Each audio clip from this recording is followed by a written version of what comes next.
Hello, good morning, good afternoon, good evening, everybody. We're so glad that you could join us to this very important event. Green Home, as you know, has a monthly forum, and we touch on a range of environmental issues every month.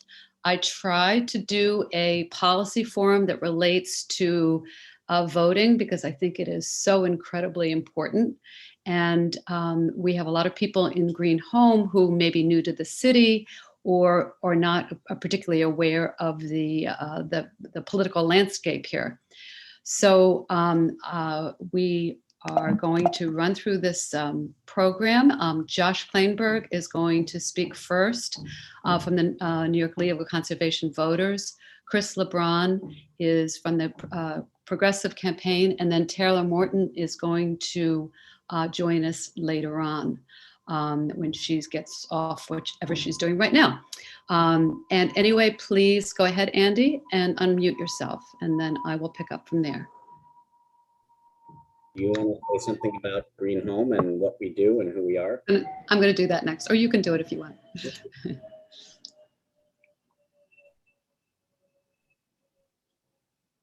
It's all you, go. Okay, so Andy is going to talk about Patty Noonan, who is a beloved urban planner who happened to be in Josh's class at NYU, I believe. He will talk about her in a minute. But Green Home is a community-oriented, 100% volunteer-run 501c3.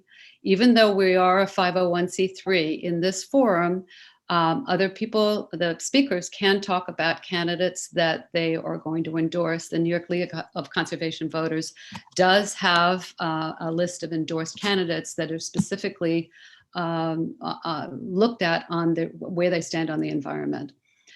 Since 2002, our mission has been to promote an energy efficient and sustainable built environment and to support green professional development in New York City.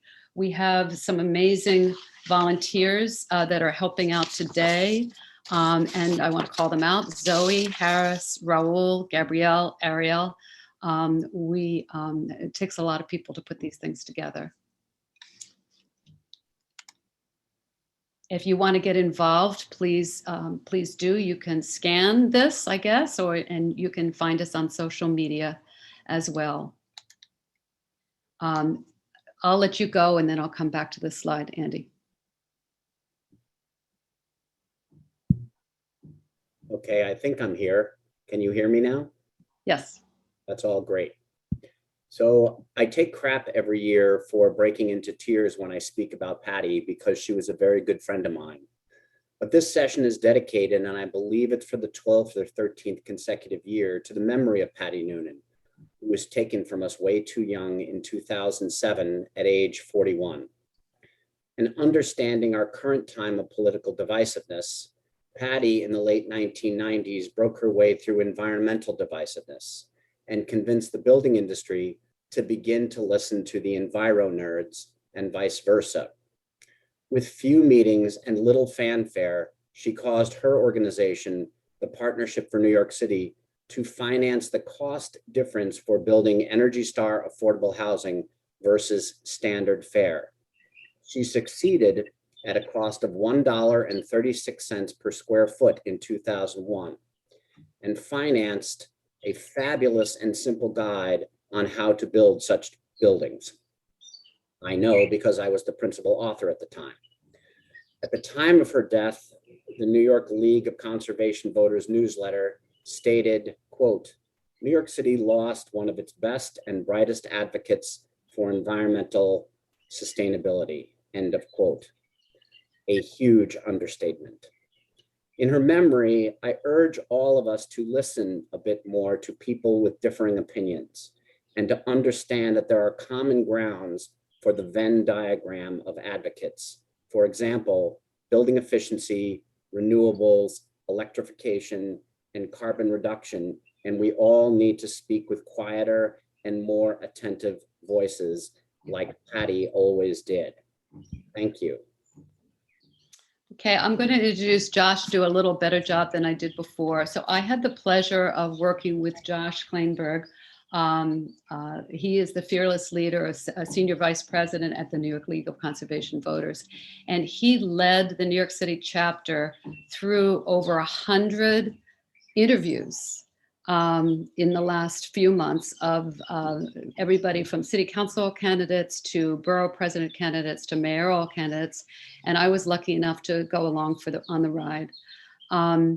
And one of the things that I noticed is in that interviewing process is that a very few candidates even heard of Local Law 97, which if for you environmental geeks who are out there in Zoom land, know is a pretty big deal. And it was my question. Josh kept saying to me, Ebony, you're going to ask about Local Law 97? And I always did. But anyway, so I feel strongly that it's important to get the news out about who the candidates are and where they stand, and to really get the vote out. There's some people that don't really realize that in New York City, the primaries are where it's at. It's the whole ball game because there's so many Democrats in New York City. And I just pulled this up, and then I'll toss it over to Josh, that you can see that only 8.5% of the population voted for Mayor de Blasio. And I get really tired of hearing people complain about candidates people who are in office if they haven't voted. So that's my shtick, and I'll toss it to you, Josh. I have to stop sharing. Nope. Let's pause share. Stop share. Okay. Perfect. Thank you very much for that, for Evan and Andy, and thank you everyone for allowing me to come back. I keep getting invited back every year, and I'm thrilled to do it. And as Evan mentioned, yes, Patty was a classmate of mine at NYU Wagner, so it's a doubly great occasion for me to come back every year to talk about the elections and things that are going on at this time of year. Let me just piggyback off of what Evan was just mentioning in terms of my organization and our process. I have a brief slide deck that I want to give that kind of gives an overview of the state of state politics in terms of budgetary and legislative actions. Super brief, but because I know you're all invested in policy, I thought there are some things you should know about that's coming down the pike, and then also just give a thumbnail overview of the city elections. Trust me, it'll all get done in 20 minutes and it'll go by very quickly, and I'll even leave time for questions and answers. I am going to try to keep my 501c3 hat on firmly. For several reasons, because you can't really talk about politics in a substantive way with a large group of people. But more to the point, I do want to engage with you all on the specifics of the politics. So I just put my email in the chat, such that tonight will just not be a end conversation, perhaps a beginning conversation, so we can go into details. So in terms of the process of what we do as an organization, New York League of Conservation Voters, we're a 501c4, and we endorse and we elect for the environment.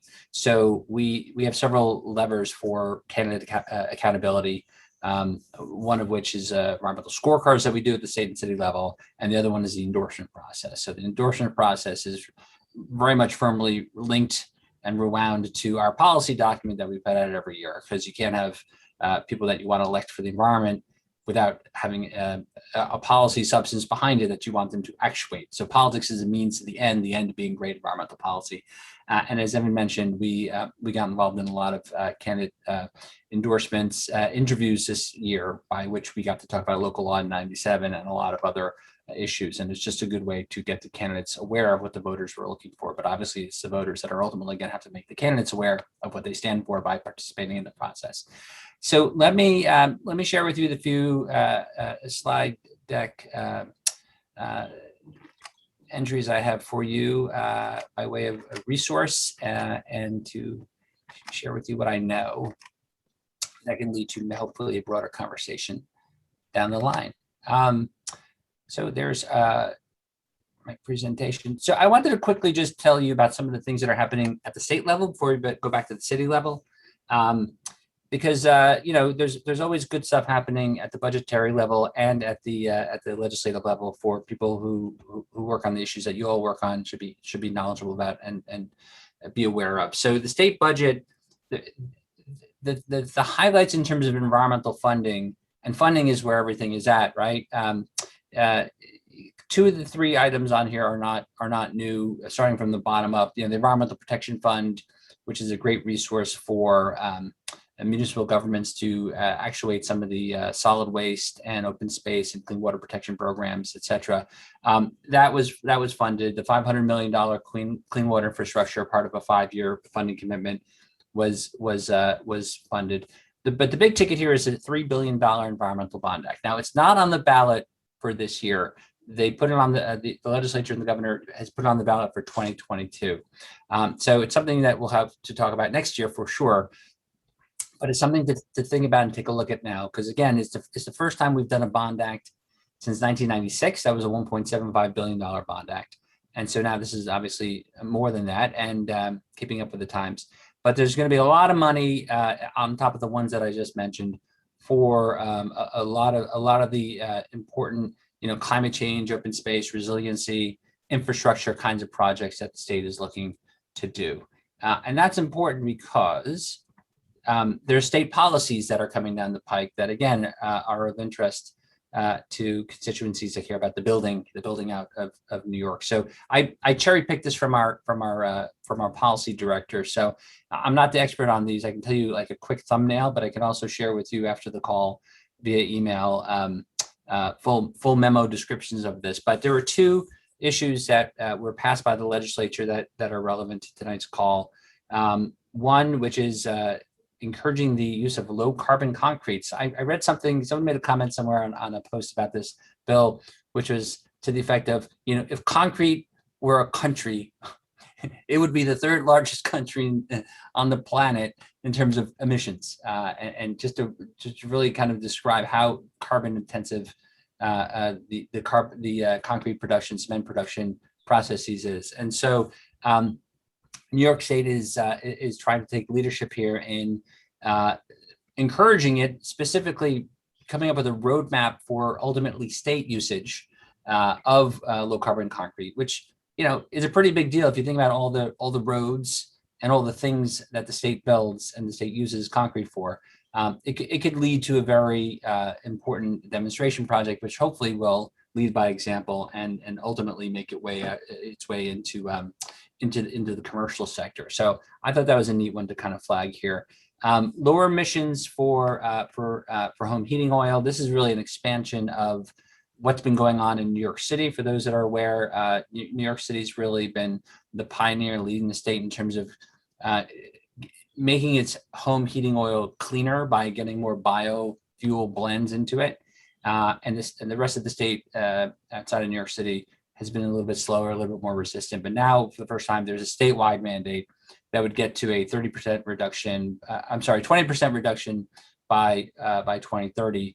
Which as we know, as we're trying to move toward a cleaner future and we're trying to phase out all sorts of hydrocarbon emitting sources, this is part of that march. So while home heating oil is going to be still in use, for a little bit longer until we can get people onto cleaner sources of energy, at least the legislature is trying to make it cleaner than it currently is. One thing that did not pass, which we're hopeful for next year, which again, it might be of interest for folks to take a look at, has to do with getting the green building codes and efficiency appliance codes to really align with the Climate Leadership and Community Protection Act. I think we had talked about that last year, where the state has some very ambitious mandates in terms of 100% renewable energy by 2040 and net carbon zero emissions by 2050. And you need all sectors to really participate, both the transportation and buildings, and power and municipalities, et cetera. And so this didn't make it over the finish line, but we're hopeful that with a tweak or two, it may do so next year, because getting the building codes and getting these appliance code, efficiency codes in alignment with what these goals are might really make some very, very impactful moves. So like I said, on our website, I can also send to Evan to send to you all. We have memos on these, but these are things I thought you might find of interest happening on the state policy side. So to New York City. Wow. Term limits first came into effect in 2001, and 20 years later, you have a playing field that looks very similar for those that were around in New York City 20 years ago.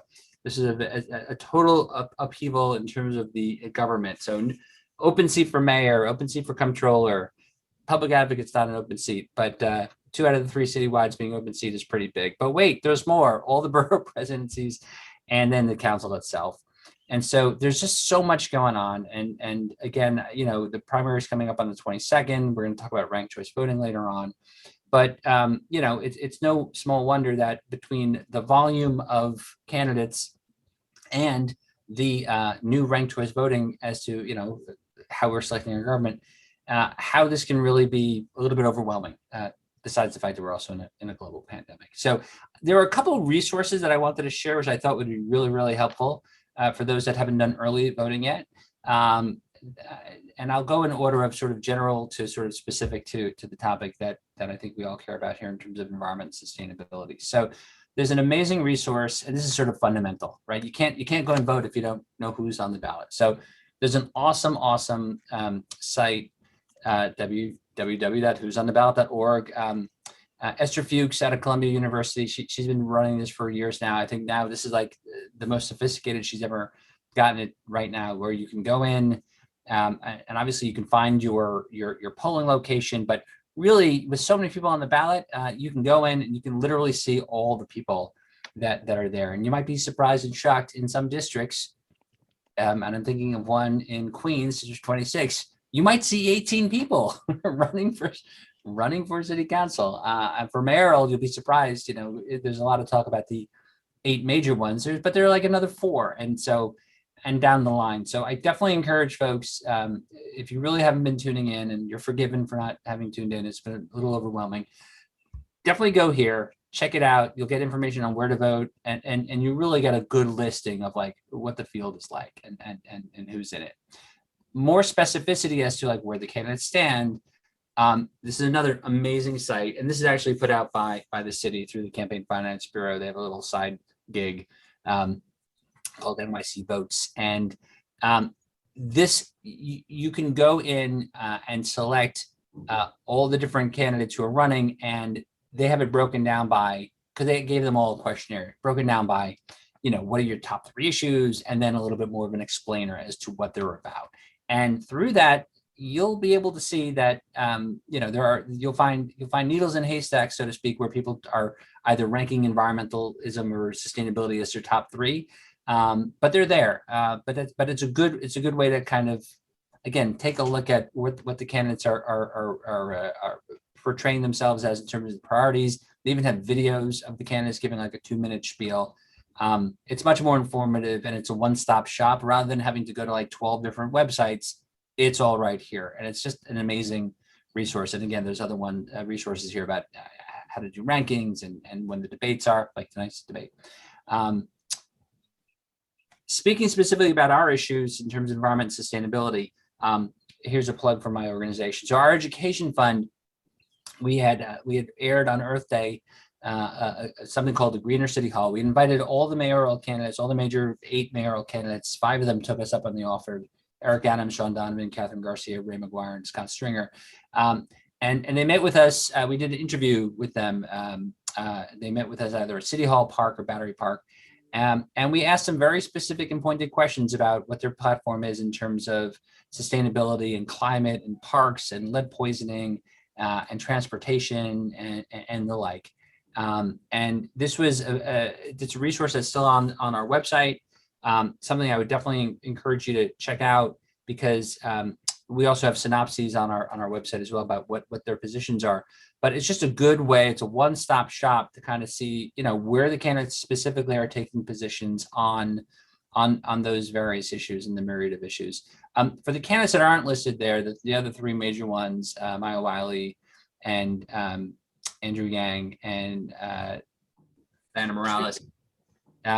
At least with 2 of those, we do have other video, not from the park interviews that we did, but other opportunities where we spoke to those 2 candidates, Wiley and Yang, and we've shared that with the public as well. It was a private conversation they had with our board, but with their permission, we made it public, so at least people can find out where those two candidates as well stand. They were asked the same questions as the ones that came to the City Hall or Battery Park. But that's one other resource to share. And then the last resource I'll share, which is really, getting into the politics, and Evan mentioned it, we make endorsements.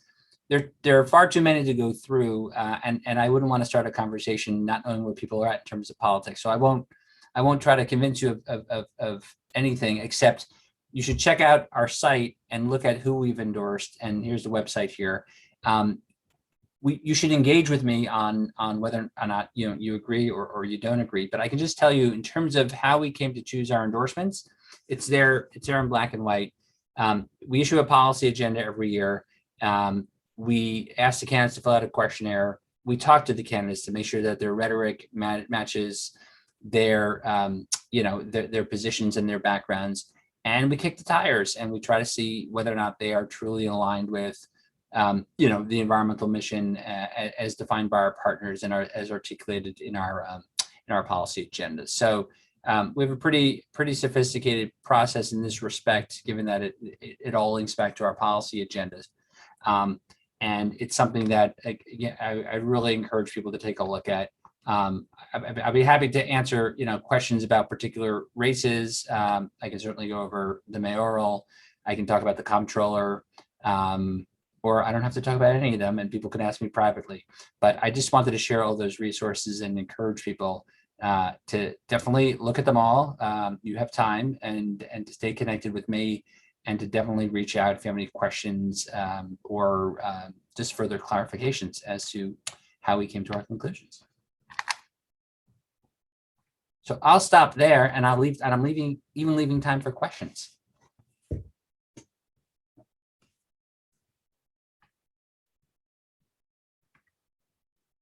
Sorry, somehow it's locked. So I'm trying to let somebody in. So we did have a couple of questions for you. Going back to the 500 million clean water Thank you. Infrastructure piece. Could you just talk about that for a minute? Absolutely. So the clean water infrastructure. So the legislature made a commitment in 2017 for $2.5 billion. So they've been parsing it out $500 million a year. And then 2019, the governor, not to be outdone, came up with his own $2.5 billion commitment, although it wasn't codified into law. He's been doing that. So there's really been about $1 billion every year. Infrastructure, by its very nature, these are capital projects. So things having to do with wastewater, having to do with drinking water, fall into that category. Also, things having to do with resiliency that might also affect drinking water and public drinking water supplies. Another thing that clean drinking water infrastructure entails that we are very happy to tout is that New York LCV was part of a statewide effort to reduce lead in school drinking water, more so than it is right now in the books.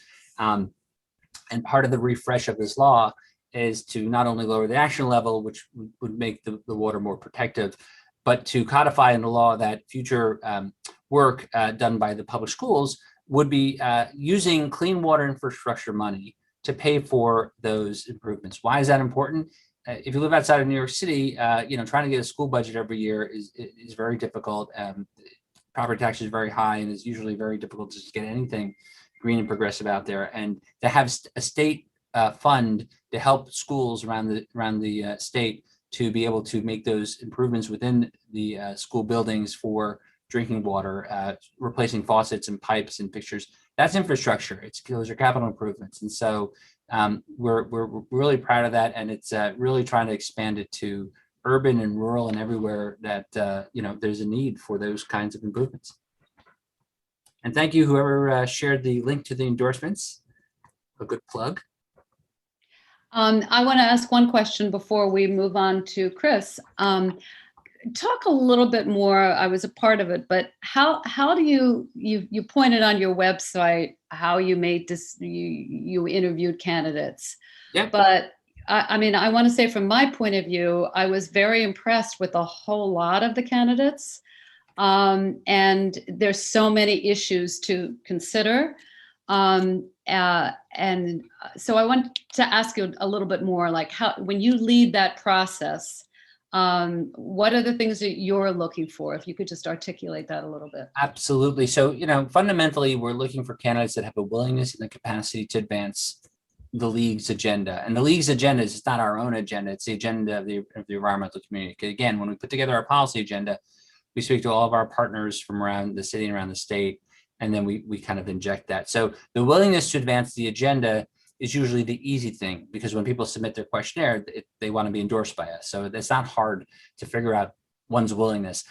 One's capacity to advance the agenda is far more interesting in terms of what the political situation is, both as a candidate and then as a future office holder. So obviously viability is a part of it, right? So can the person who's running actually win? And that has to be an important factor of it, because if you back the wrong horse and they don't get in, you don't necessarily have the advocate that you want in there. But even when someone's in office, even if they can win, are they the right person for the job? Are they a bridge builder, or are they a bomb thrower? What do you need for that situation? If you have a recalcitrant legislative body, maybe you need some bomb throwers in there to really shake it up. If you've got a legislative body that's working well, maybe you need more people who can get more deals done.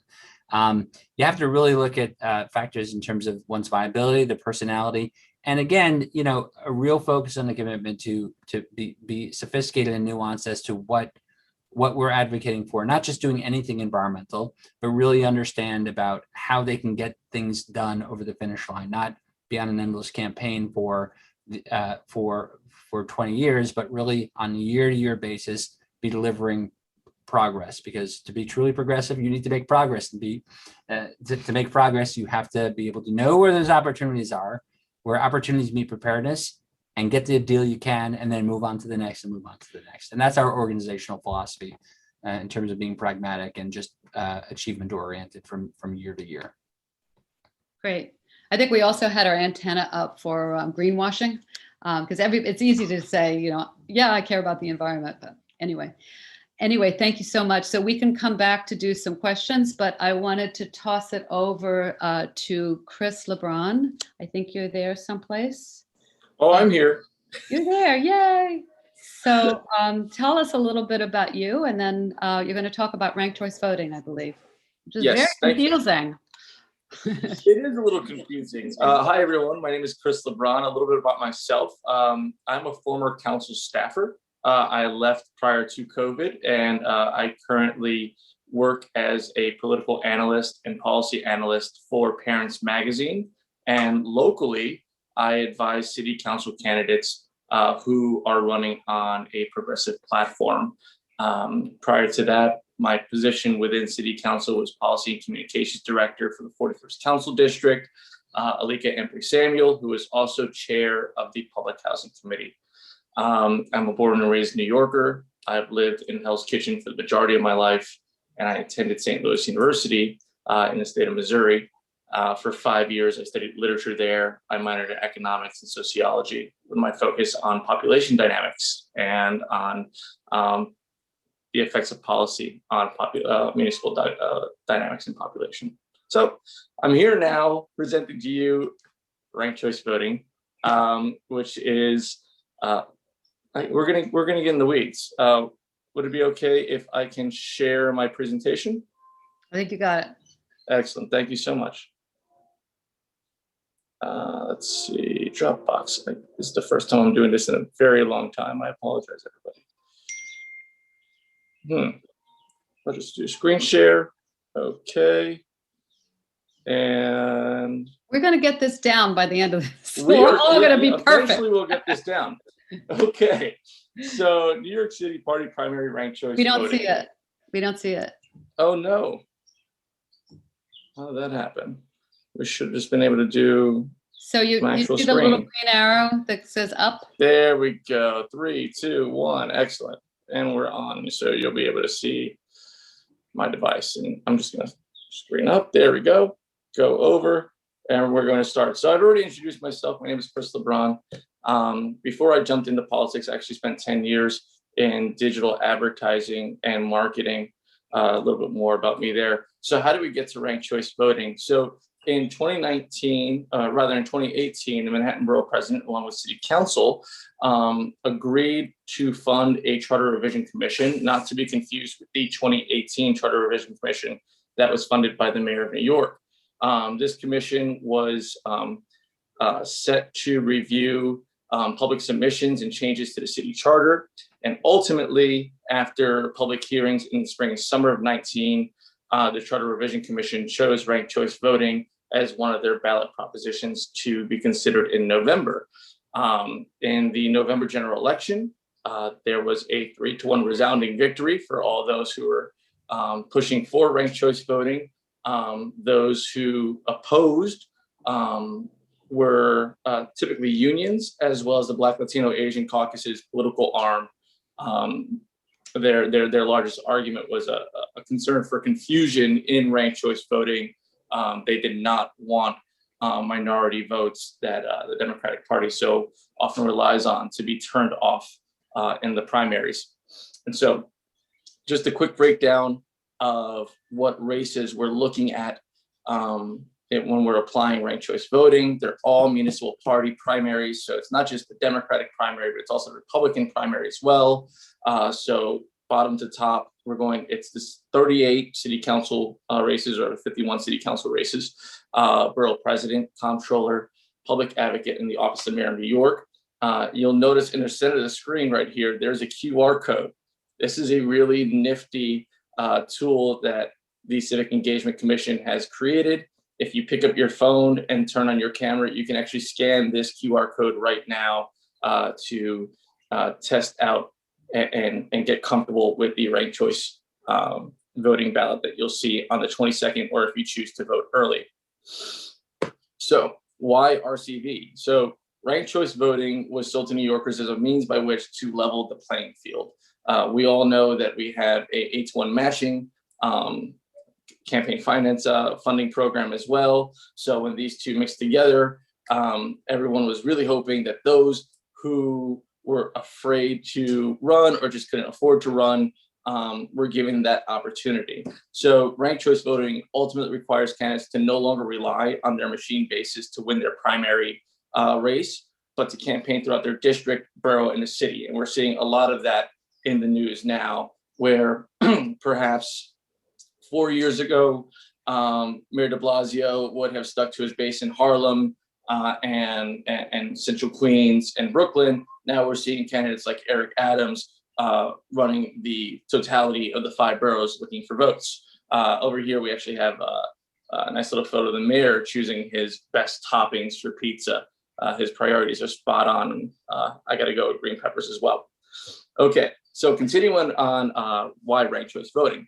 So additionally, ranked choice voting with its 50% plus 1 vote threshold, that's to say a candidate needs to have 50% plus 1 totality of all votes, be the 1 vote, 2 vote, or 3 vote, in order to declare victory in the primary. In previous occasions, the city has typically run a primary in September. Now we have June primaries, and then immediately do a runoff race. This was very cost inefficient. And so ranked choice voting was that adoption to break down cost and to expand the traditional voter field. One of the unique opportunities that ranked choice voting has provided in other places, like in Maine and particularly in San Francisco in their mayoral race, is the opportunity for candidates to cross-endorse. Patch had actually called it an unusual move. Quite the contrary, it's not. This is something that falls in line. So if you're in one of the races, either in, this is Council District 7 is an example over here, West Harlem, which is currently Mark Levine's seat, has a large slate of candidates. But also if you're in Sunnyside with the 18 or 23 candidates that get to choose from, you will probably be receiving emails and phone calls and text messages from candidates announcing cross endorsements of each other to secure the 1, 2, 3, 4, and 5 vote. This is done strategically to improve the odds for progressive candidates to beat up the machine, essentially. Additionally, the other thing that you're going to be seeing, and I believe the animal voting rights group has begun doing this along with the Resilience Pact. They are doing multiple endorsements. So you're looking at a candidate field where they're not just endorsing, let's say, Marty Gold Cummings, who's on here on the far left, but they're also endorsing, hypothetically, Corey Ortega or Shauna Abreu. And so you'll see this post that animal rights group will say, okay, we're ranking 1, 2, and 3. This is just a means by which for activist groups, advocacy groups, lobbyists, and democratic clubs to maintain a civic relevance as we continue to change the way that we engage in the voting process in New York City. So a quick summary, I just wanted to provide you an example of what a correct ballot would look like. You want to make sure that when you're in the booth, if your ballot isn't correctly marked, to stay calm. Do not submit your erroneously marked ballot. It will not be scanned properly. Your vote will not count. Go to your poll worker who provided you the ballot. This is the person that's in charge of your ED ballot distribution. Show them the error. They will reprint a new ballot for you. And if you need additional help, they will come over and help you mark the ballot accordingly. Once again, it's a very hands-on opportunity here. So we don't want to discourage those who are unaccustomed to this style of voting. And my last and final point is that we will not have ranked choice voting in the November election. So this is a one-off opportunity. But other than that, I can take questions right now on RCV, but that was a really quick breeze through. I have a question. So could you just clarify which elections, which seats are going to be ranked choice and which are not? Okay, so the seats, so it's all going to be public. Pardon me, I'm in Crown Heights right now, and I'm getting some sirens in the background. A little activity, completely normal right about now. So the seats that are open are going to be the city council seats. So we're not talking district leader. We're not talking county committee. We're not talking about state committee member. This is public offices. So the city council, all 51 seats, the borough president, comptroller. The ones that are not, that we're going to see, and that's very heavily promoted in front of us right now, is the Manhattan DA race. That is a state race for public office. That is not ranked choice voting. Thank you. Are there any other questions about the ranked choice? We're good with that? I don't see any in the, oh, I see, Chris. Why is it only for the primary elections and not the general election? I believe I had a private conversation with 2 of the council members that were really pushing for RCV. And as you noted, Evan, the Democratic primary is the race to win. We don't necessarily have many parties that are recognized in the state. We have the Working Families Party, the Green Party, we have the Independent Party, the Conservative Party, the Democratic Party, and the Republican Party.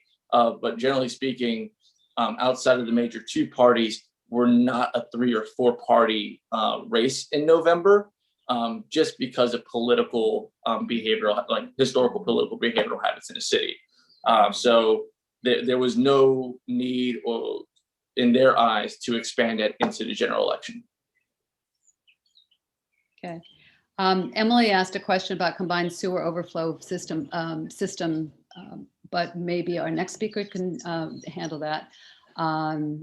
Anyway, I think the ranked choice is going to be the good news about ranked choice is that it's making people really think about, all of the candidates. So I think we're hopefully going to be a better educated electorate, and hopefully it'll generate some interest. One thing that I want to just ask you, it's sort of a little bit strange.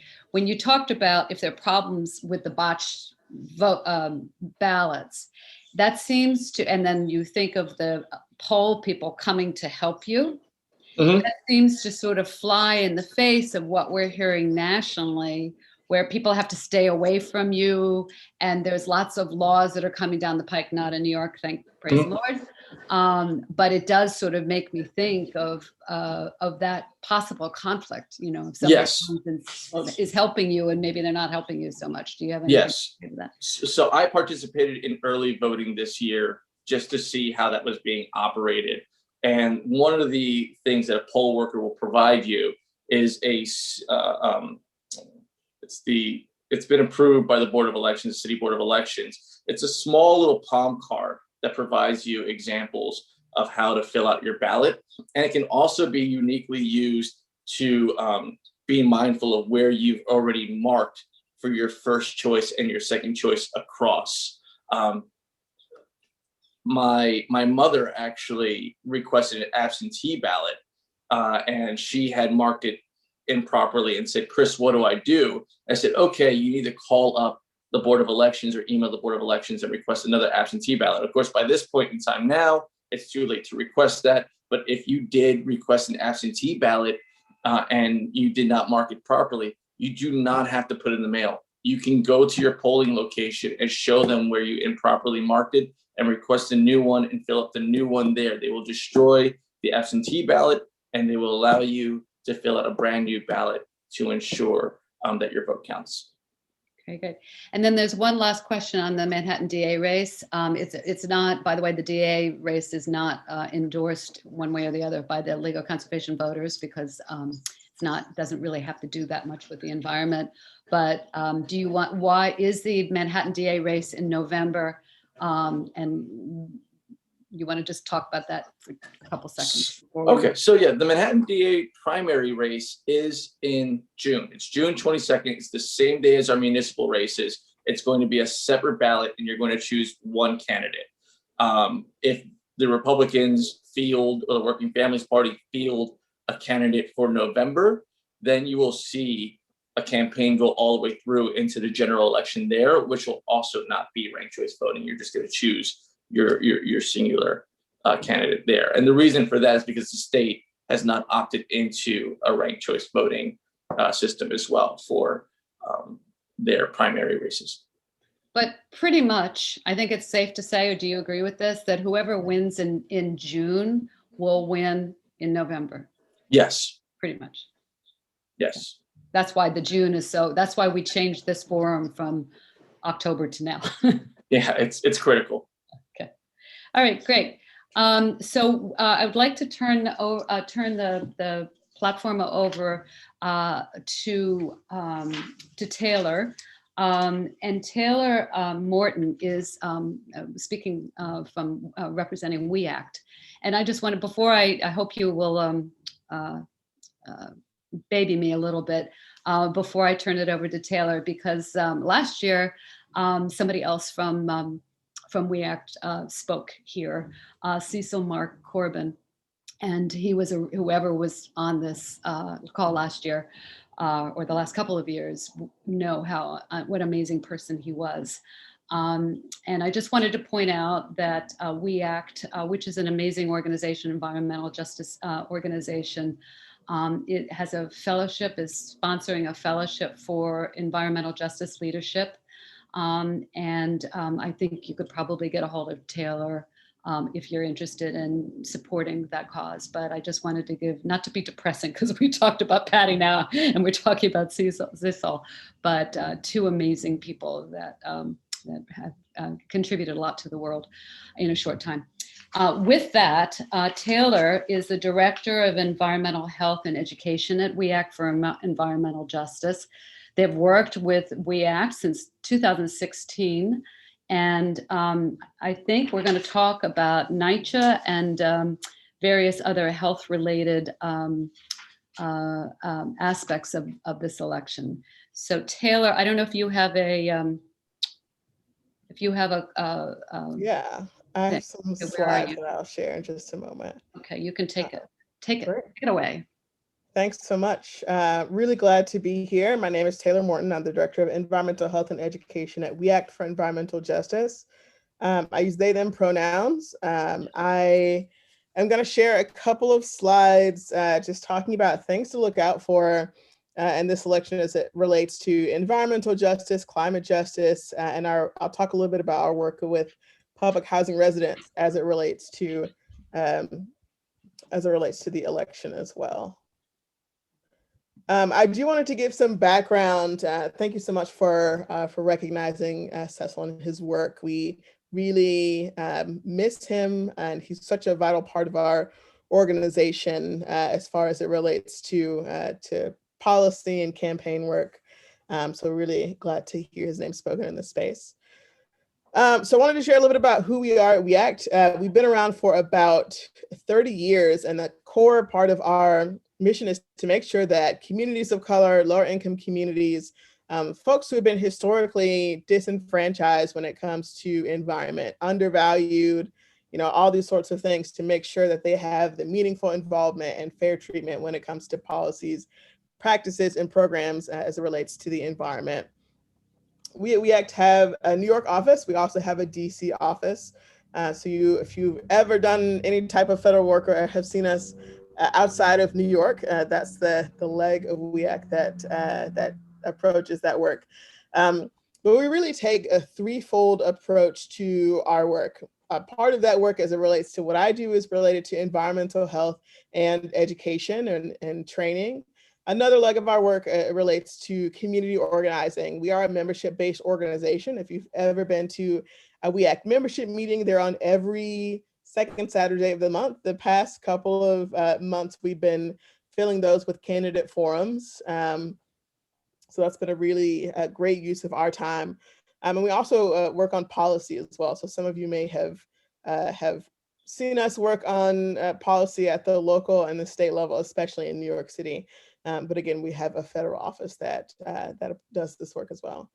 I wanted to talk a little bit about focus areas of our work, and then we'll get into some focus areas that we should think about on the ballot as it relates to the ballot and candidates.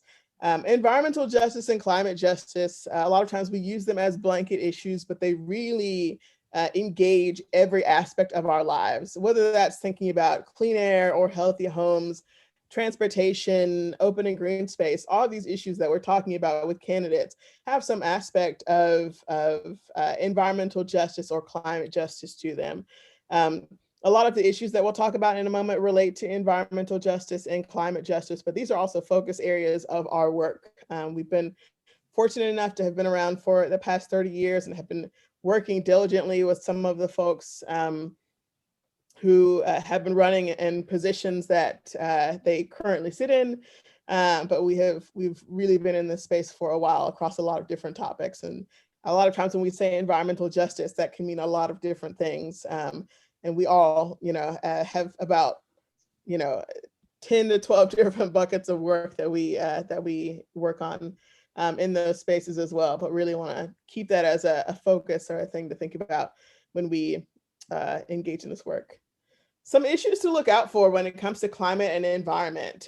Thinking about energy, there's the Renewable Rikers Act, which is really aimed at understanding that Rikers Island will be shut down, producing this large-scale solar project and something that's beneficial for community members.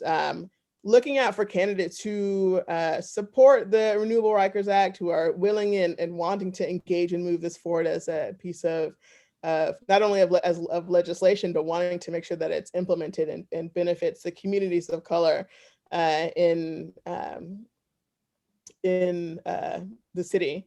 Also thinking about Local Law 97 as it relates to climate emissions in the city. That's a really big one that we've been thinking about, and I think that we've been looking for, as well as looking at climate justice as well. Are we as far as environmental justice and climate justice goes, we really want to make sure that whoever our next elected officials are, whether that's the comptroller, the mayor, any of our city council members, that they are prepared and wanting to engage in protecting our community.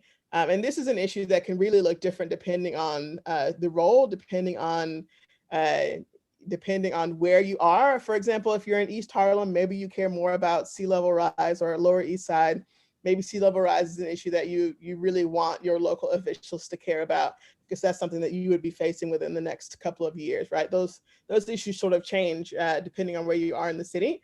But when we look at some of those larger, wider spread sort of positions like mayor and comptroller and public advocate, those issues can cast a little bit more broad of a net. Childhood lead as well. Lead is a huge issue both in public housing and in private housing. There are a lot of really progressive local laws that have been suggested around lead at the city level. There's a lot more work that we could do, especially in public housing, with making sure that that folks are being held accountable, that we don't have children who are in the city who have high blood lead level counts, knowing that any level of blood in a child's body is dangerous. And that's something that we want to keep a lookout for. Green jobs is another area of focus. General environmental health and quality of life. A lot of candidates on their platforms may have quality of life instead of environmental health as a place and area of focus.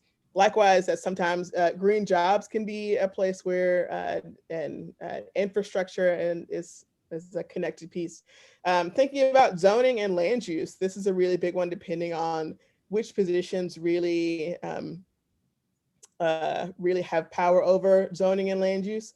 And of course, looking at public housing as its own issue of affordable housing, as we see it. At We Act, two big areas of focus for our members as far as public housing is looking at NYCHA operations and safety and security as key issues that residents want to see.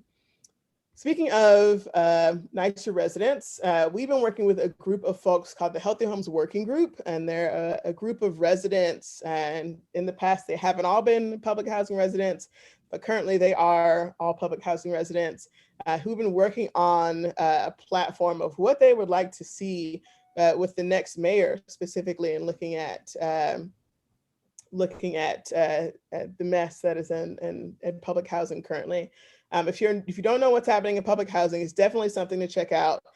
There's a really big crisis around a lot of infrastructure issues, and whether that be lead, mold, waste, pesticides, all of these different things that affordable housing residents have to deal with. There hasn't been a lot of accountability or transparency in a long time. And in the past couple of years, it's been, as I mentioned before, a really big crisis around lead in the city, right? And things like lead exposure, especially in children, really connects well with education, right? As we make sure that if schools are the only places where we're seeing students have issues around behavior or development, right, that can connect really easily back to lead exposure that children have or can be exposed to in public housing residences and spaces.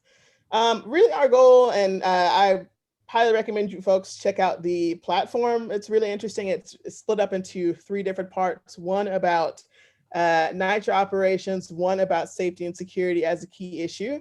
Safety and security was a really interesting one because we had to think really, really hard about how safety and security connects to health, right? And I think we're seeing this in New York City when we are looking at safety and security, not only in public housing as an issue, but in the city at large, right? When we think about criminal justice platforms, but thinking critically about how those connect to health has been really useful to us to think deeper about how we can engage our future elected officials around these topics. The last piece is around resident engagement. So the way that residents are engaged by public housing officials from the city through public housing itself. And really the platform is to make sure that we are uplifting these as topics that are important in the upcoming election, important issues with our elected officials, so that moving forward, folks are aware that this is going on and it is something of high importance. I did want to talk about how this election would impact public housing as a big part of the work that we do, and seeing that as connected to health, and really, moving forward, connecting to housing in the rest of the city. There's a lot of discussion around privatization happening in public housing. And so there's one form of conversion called a rad conversion, where basically you have a home, and this is sort of the existing state of public housing, right? As mentioned before, there's a lot of deterioration. There's a lot of despair as far as people putting in tickets and having no answer from the system or any of the folks that they're trying to make happen. And we see a lot of the health issues happen here. And pre-rad, as it exists now, it's the rent is up to 30% of income, and that NYCHA is the owner and NYCHA is the manager, right? And that the funding is really around being in Section 9. What rad conversions are doing, right, is providing these major renovations. So all of these fixtures that needed to happen around lead, mold, all of these things, and the change is being set at the rent is set at 30% of income, right? So not that spectrum up to 30%, but set at 30%. But the owner becomes public and private entities, and the management becomes a private manager, and you move from being under Section 9 housing to being under Section 8 housing, which has a lot of differences as far as how you can advocate as a resident. There's a difference in who is your landlord, right? And that difference, we may see that NYCHA as an entity is responsible for taking care of people's health, right? But if your landlord changes in the middle of this conversion, are people still responsible? Is NYCHA still responsible for making these changes, making any future changes that happen around infrastructure in your building, right? And I think around the justice piece, it's not only about getting the buildings fixed, right? But people have lived with this for such a long time. There's a really big accountability piece around the health aspects that people have had, families over such a long period of time who have been impacted by these issues, right? Is, fixing the building, fixing the problem, knowing that there's a whole group of people who still have to deal with these issues in the long term, right? So there are a lot of different views on privatization in NYCHA with candidates, not only at the mayoral levels, but looking at a lot of different positions, a lot of different roles, right? People have different views on what this should be. Because at the end of the day, right, there needs to be a solution, right? People can't live in deteriorating housing for the rest of their lives, right? That something needs to happen. And that's where the Blueprint for Change came in, right? So the Blueprint for Change was a proposal that was very similar to the RAD process that puts funds for public housing in a trust, and basically that the state would get involved in making sure that the renovations are made, but it's a process that would spur a lot of, what's the word? It just escaped my mind. Spur a lot of displacement with residents. Another key issue is that residents have not been involved in this process of putting together the proposal in residents' opinion, right? There hasn't been enough engagement around this to see this through. And so this legislation was proposed for this last state session, but did not get pushed through, but it's something that I think that we'll see again. But there's a lot of variation on the Blueprint for Change.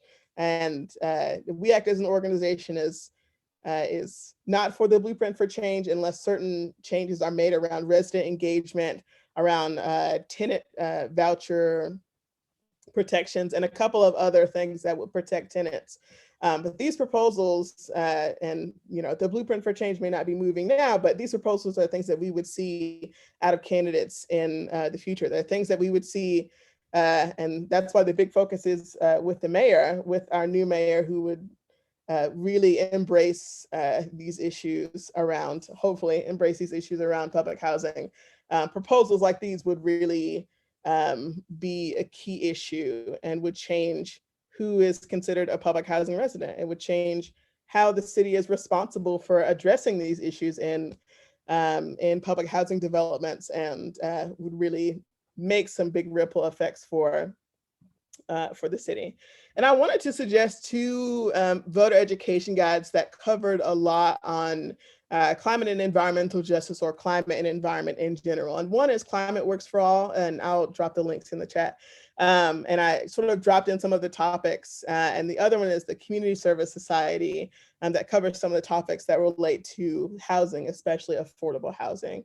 I think our C4 has a guide that they're going to release at some point. But I think from our C3 and then the C3 part of our work, this is a really great way to do your own research about these issues, especially knowing that environmental justice issues can be very place-based, that the voter education itself can also be very place-based. But these are some things to keep in mind and to think about on environmental justice, climate justice, energy, and housing in the city. I know that was a mouthful. So there are some questions for you, and then we'll open it up to the other speakers. So one question, I had like 3 questions for you, but Raul asked, what is the voting age population of all NYCHA housing residents, and what would be the impact if they all voted as a solid block? Could they, in theory, single-handedly choose mayor, comptroller, et cetera? There are about 600,000 public housing residents in the city.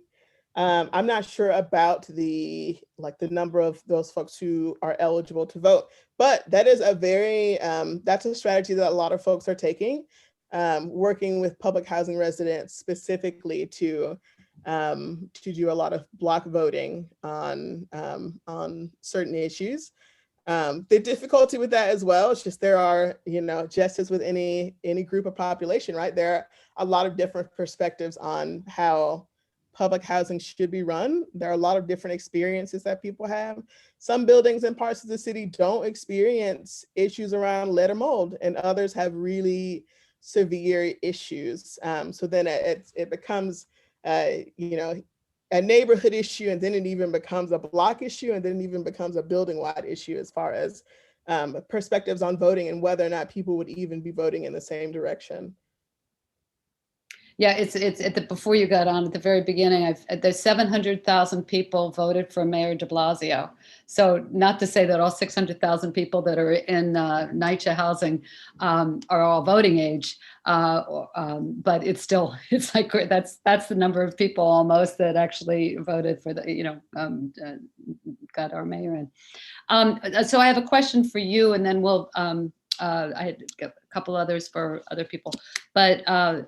Since it's an authority, that NYCHA is an authority, how does the city, and the authority meaning federal, state, and city, how do the city elections impact NYCHA, or theoretically anyway? Yeah, I mean, so city council does a lot of oversight over NYCHA. So they have a lot of hearings around public safety. They had one recently on public safety. They have one today on pest and utilities in public housing.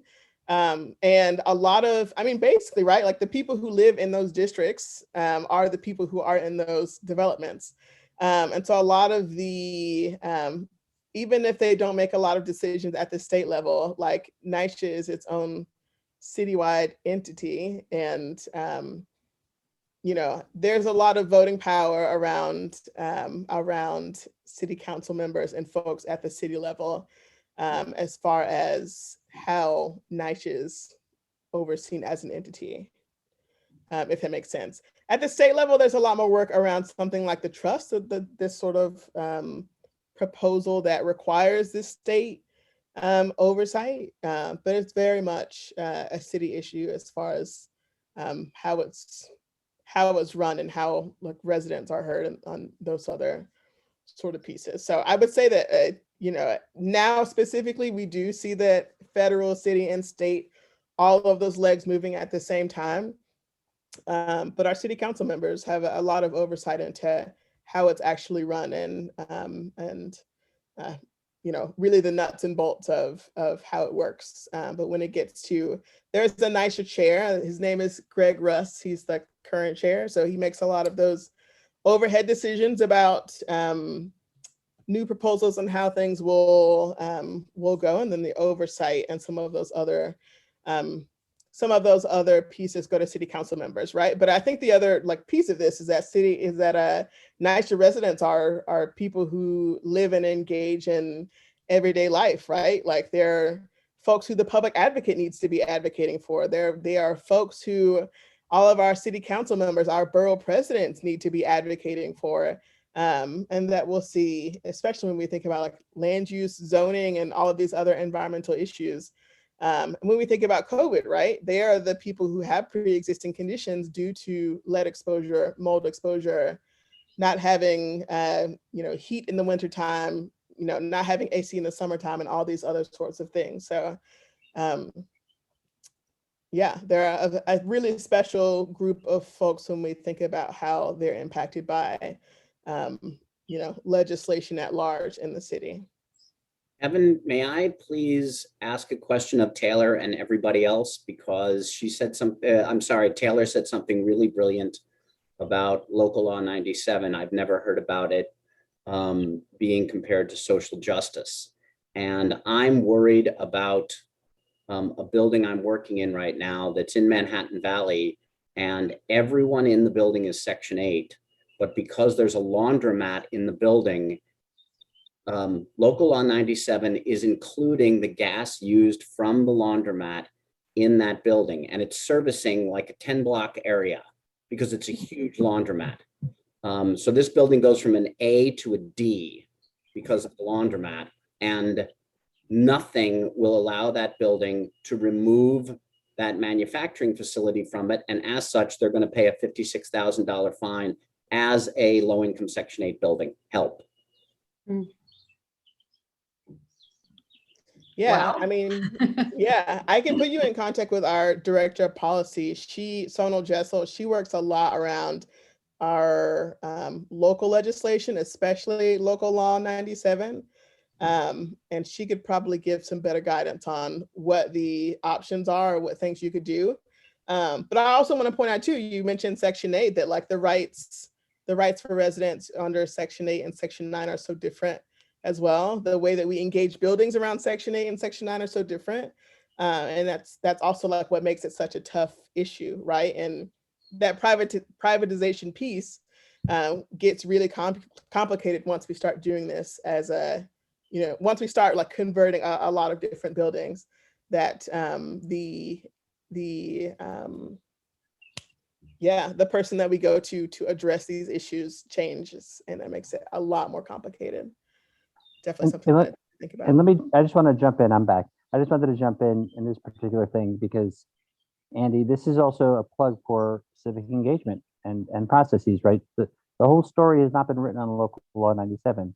So much of the implementation and the fixes and the nuances and the kinks and the growing pains will have to be solved by the next mayor and the council as their partner. And it's important to collect your story and other stories, send them to Sonal and some others, Urban Green Council, etc., such that we as the advocacy community are going to have to go to the new mayor and the new council to fix a lot of these things, because we don't want it to fail. We want it to succeed. We don't want it to be a burden. We want it to be something that's a blessing and a way for people to live in safer homes, better homes, cleaner homes, and have also a booming economic city as well. Josh, I know that you know that I'm a wallflower and I don't speak up that much. And I have gone to everybody about this, and I have been told very politely by people in the mayor's office, in every level of sustainability, I have nothing to stand on. Please be quiet. Go stand in the corner of the room. And it has really frustrated me and the owner of the building and the management company in the building. Well, we should see there'll be a different tune being sung from City Hall 6 months from now. And elections have consequences. And also it's important to note that, again, everything that's true today will not necessarily be true in 6 months. And the blessing of having the primary in June, even though we won't know till Bastille Day or even, August 1st, who actually won, there will be a long honeymoon as to who is coming in. And there will be an opportunity for all those council members and all those borough presidents, all those people who have the title elect after their council member elect, there'll be a wonderful window for advocates to really educate people. And I'm encouraging everyone to do so. I know I'm doing that in other committees I sit on, to educate those people. There'll be a 4 or 5 month window before they take their oath of office, by which they'll be civilians, and you can educate them. It's not lobbying, but it's education, and education will be critical. And you don't want to wait until after they're sworn in. You want to get to them before. And the summer and the fall will be a great time to do that. So I have a question. Josh will know why. Did you get your popcorn? Because I know Josh went home to like get his popcorn so we can watch the debates at 7, I'm sure. But question, how, and this is for all of Chris, all of you really, how does the controller's race impact the environment? How could it potentially? I mean, the controller candidate, the person who wins, do they have anything to do whatsoever with the environment, or could they, according to the city charter? I'll jump in first and say absolutely. The comptroller is in charge of auditing. This office is also in charge of reviewing legal agreements that have come into arbitration through courts, as well as 6 city pensions. And New York City dollars go a long way when we invest our dollars in certain industries. So if a New York City pension is invested in Portland cement, Portland concrete, like, the comptroller has the power to review how much money is in those pensions and then go and do the appropriate research to turn New York City dollars that would be known for like bringing out, increasing our carbon footprint to decreasing our carbon footprint. So yes, the comptroller's office, it has an incredible authority over the purse and how that purse affects environmental justice. Thank you. So another question from Raul to Joshua. Are you aware of candidates who strongly or vocally oppose Local Law 97? Or are you seeing the real estate lobbies support specific candidates who you think are anti-Local Law 97? Yeah, and I think Evan was on some of those interviews. That's why I'm smiling. Yeah, you have to go to the far reaches of our city. You have to go to like deep Eastern Queens and deep Staten Island. There was definitely one district in particular where we met with about a half dozen candidates, and maybe 4 or 5 of them, amazingly, were reading from the same, not literally, but like they were reciting the same sort of nonsense, I'll just say, misinformation about the law. Now, fortunately, there was one person in the race who was very highly educated, and that was fine. But it was very eye-opening to see there being such a lack of intellectual curiosity to question what was being fed to them, and even more so surprising, a willingness to regurgitate them from an environmental group of all things. They didn't bother to do their homework. So, good news is it's not pervasive, because most every district, even the people that were not knowledgeable about it, once we brought it to their attention, you can see the wheels turning, and these would be people that we can work with. But I think it's still something to be ever vigilant about, because it doesn't mean that it can't spread from Eastern Queens and from other places. It most certainly can. We've seen it in other ways, and mostly the argument of it's an unfunded mandate, it's a burden on homeowners, and a lot of the nonsensical arguments that were put out there can be very persuasive to the unsuspecting. So we're going to be ever vigilant about that.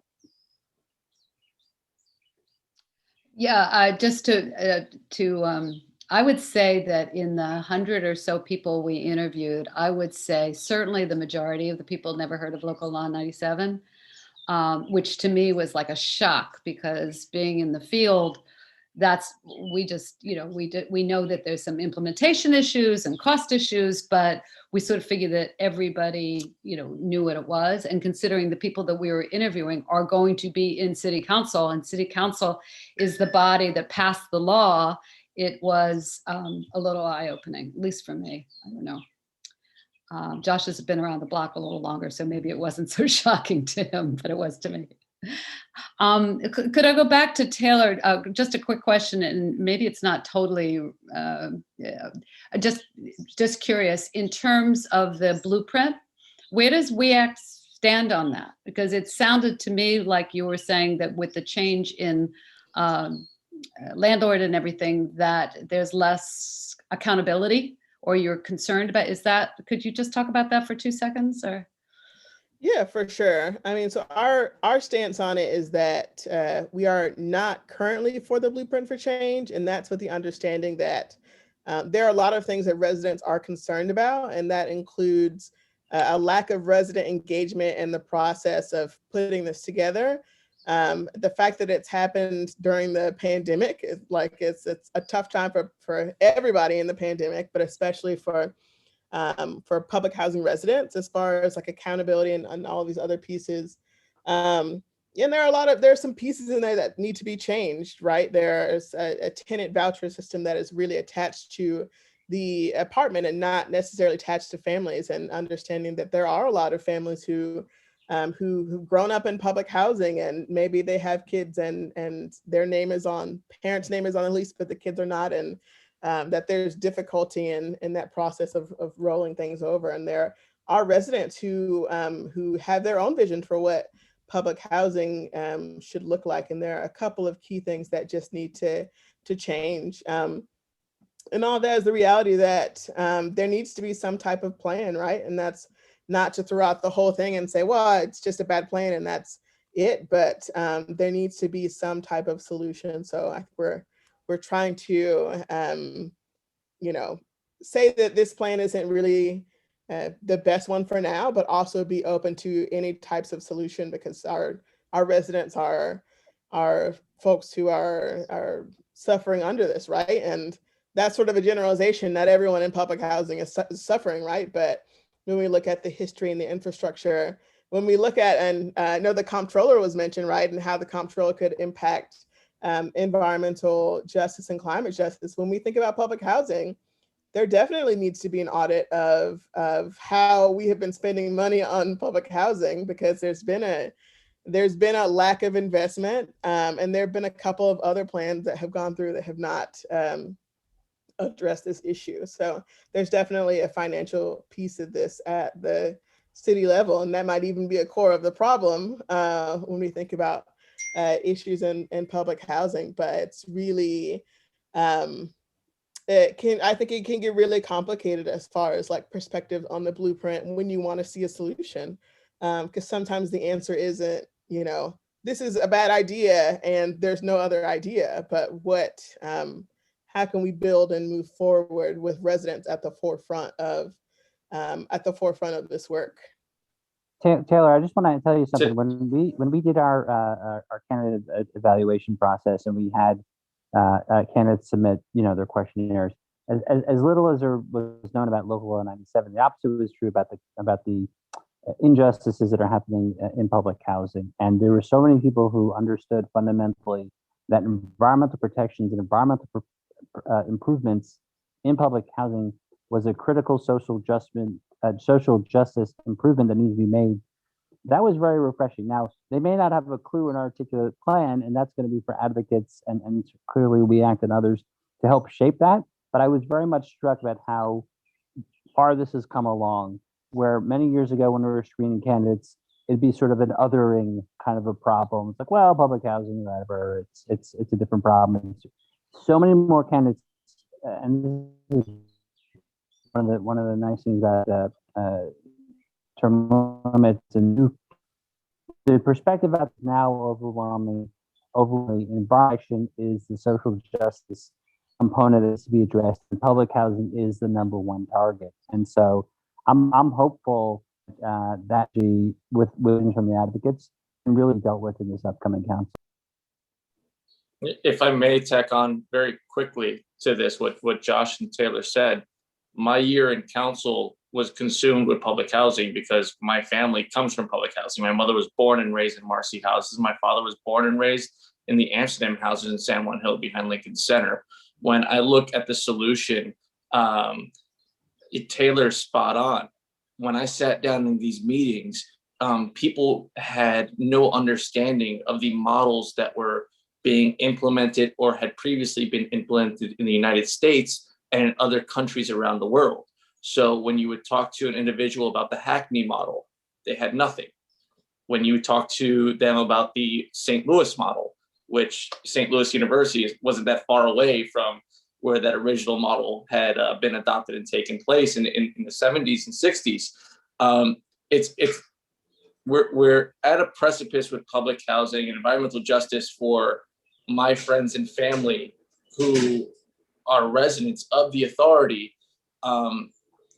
It's to push a simple package without having historical context, to push a package without utilizing community boards and the resources therein, to push this package and in some cases not go around the resident association president and really go in and use the technology that we had to survey, to ask what's missing, versus relying on that institutional bureaucracy of knowledge. It is an absolute crime. And I'm happy that council candidates are concerned with it, but going back to like, what power does a council member have as it relates to public housing? And I think you touched on this very quickly, Josh, which is civic engagement. Well, we tried our darndest to get the census and get the most accurate count in the census. And we tried to do that specifically in Spanish Harlem and in West Harlem and in Ocean Hill and Brownsville and the Chelsea houses and LES, because these are council districts that don't just have 100,000 people. In some cases, they're larger than congressional districts because of the massive undercount, right? So we really don't know how many people are living inside NYCHA to best understand how much money we should be spending in there. So our council members have an onus to make sure that we get the right count. And because we didn't get the right count, they have to pressure Congress to move away from the abolition of funding from Section 9. That's it. That's what every council member has to do to get this right now. If they don't, if they allow things to go to Section 8, I do believe that we're going to see a massive displacement of human beings out of this city. We have about 5 minutes till the end, just 4 minutes. This is for all the speakers, do you have any sort of, since your ear to the ground, sense of the turnout? Or the other way of looking at the question is, have you found anything to say to people that resonates to get them out to vote? Because so many people say, it's a waste, it doesn't make any difference, it's only one per, have you found any magic things to say to get people up and going? My assessment is that we're going to see a massive run of the polls on June 22nd. The mayoral race has confounded people. They don't know who they're going to choose. There's even a hesitancy to try to wrap their brains around what RCV is, which is my concern that we may actually have a lower voter turnout than the 8.5% that last reelected the mayor. The one thing that I've been telling people, because I live in Hell's Kitchen, because Hell's Kitchen has traditionally been so underrepresented, especially in the 3rd Council District and the 75th Assembly District, is that if you'd like to be the lost and found of New York City, don't vote. If you want to not work hard and be called resilient, go out and vote and do your due diligence on what candidates are truly there to represent you. Otherwise, don't complain to me when you don't like things. Yeah. Taylor, were you going to jump in? Any magic sentences? Any magic? Wish I could do magic. Definitely, I think for the communities that we serve, a lot of it is about access. Is that making sure that they have access to ranked choice voting, education, that they know what they're doing when they are getting to the polls, and really making sure that we get them all the information that they need to be those informed voters, and that sometimes when you don't know how to get to the polls, when you're not sure about what day or where you're registered at, or you just moved or something like that, some of those things can really defeat you from wanting to go out and do that. So I think trying to help in that process, I think, will be a big way to bridge the gap between the polls and wherever people are. We want to meet people where they are so that they can they can take advantage of this opportunity, but understanding that access is a big a big part of voting historically, and it probably will be for a really, really long time. Thank you. Just very quick, I pulled these, my favorite little sources: We Act, NYLCV, City and State, because these days there's fake news. We know about fake news. I think City and State, you get to find out really what's going on both in Albany and locally. I love, and Josh knows this, I love Brian Laird. They have had so many shows. I listen to the app all the time when I'm walking down the street. The Campaign Finance Board, I think Josh had that up. And I listen, and this is just my little secret, I listen to Capital Connection on the Albany. I love listening to what's going on in the state, because down in the city, we don't get such great information flow as to what's going on in Albany, which is where a lot of stuff is happening. I just wanted to, before we end, I just wanted to call your attention to our next event, Green Home's next event, July 6th for the Green Careers. I don't know what the topic is going to be. I'm sorry. We'll stay tuned. I believe on July 14th, we're going to do a forum we were just thinking would be interesting, is talk about the building material shortages and the impact on energy efficiency and the building world.